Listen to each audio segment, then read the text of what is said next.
पहले पिटा पाकिस्तान, फिर मुनीर को मिला सम्मान और अब खतरे में है बेचारे की जान। जी हां, पाकिस्तानी फौज और करीब करीब पूरे देश के आका आसिम मुनीर को ये धमकी मिली है कि कोई अज्ञात हमलावर उनके पीछे पड़ गया है। और बीते कुछ सालों से हम सब ने ये देखा है कि ये अज्ञात हमलावर एक एक करके भारत के कई दुश्मनों की जान लेता जा रहा है। ये कोई इंडियन धुरंधर है या कोई इंटरनेशनल गब्बर, इसका पता तो उस इंसान को भी नहीं चल पाता जिसकी ये जान के पीछे पड़ जाता है। लेकिन जब से आसिम मुनीर को ये पता चला है कि उनके पीछे किसी ने फील्डिंग सेट कर रखी है, तब से आसिम मुनीर कुछ एक्स्ट्रा सेफ्टी पैड्स लगाकर खेल रहा है।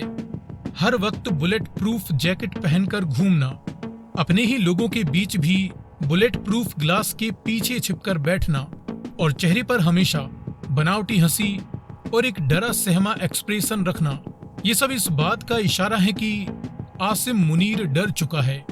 और इसका ये डर देखकर इंडियंस कह रहे हैं कि ये डर मुझे अच्छा लगा। अब ऐसा नहीं है कि आसिम मुनीर के पीछे केवल भारत ही पड़ा हुआ है, बल्कि हो सकता है कि वो अज्ञात हमलावर भारत के हों ही नहीं। मुनीर को खतरा तो इस बात का है कि उसे पाकिस्तान और अमेरिका ने मिलकर जिस कुर्सी पर बैठा दिया है, दरअसल वो कुर्सी मेड इन चाइना है, जो कभी भी ब्लास्ट टूट सकती है। आखिर चाइनीज चीजों का कोई भरोसा थोड़ी होता है। क्या पता कल को मुनीर की ही फौज के किसी अफसर को यदि चीन, भारत या अमेरिका की तरफ से कोई बड़ा ऑफर मिल जाता है, तो ऐसे में वह अपने फायदे के लिए मुनीर की सेटिंग बिगाड़ सकता है। और पाकिस्तान के लिए ये कोई नई बात नहीं है, यहाँ पहले भी ऐसा हो चुका है। अब तो पाकिस्तान के लोग भी इस बात को मानते हैं। हमारे यहाँ ऐसा ही होता है।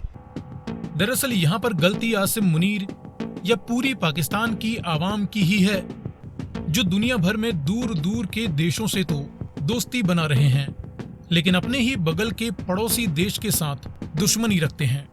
ऐसे में जब दुश्मन करीब हो और दोस्त दूर हो, तो फिर पिटाई तो होगी ही।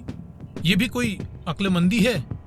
अब या तो मुनीर की अक्ल घास चरने गई है, या फिर घास चरने वालों को ही ये खा गया है। ये बड़ी अच्छी बात कही आप। इसीलिए अब इसके पिछवाड़े पर अज्ञात गनमैन पड़ गया है।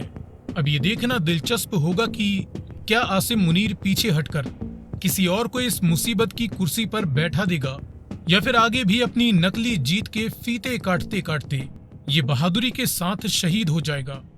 वैसे आप इस बारे में क्या सोचते हैं, कमेंट में लिखकर बताएं।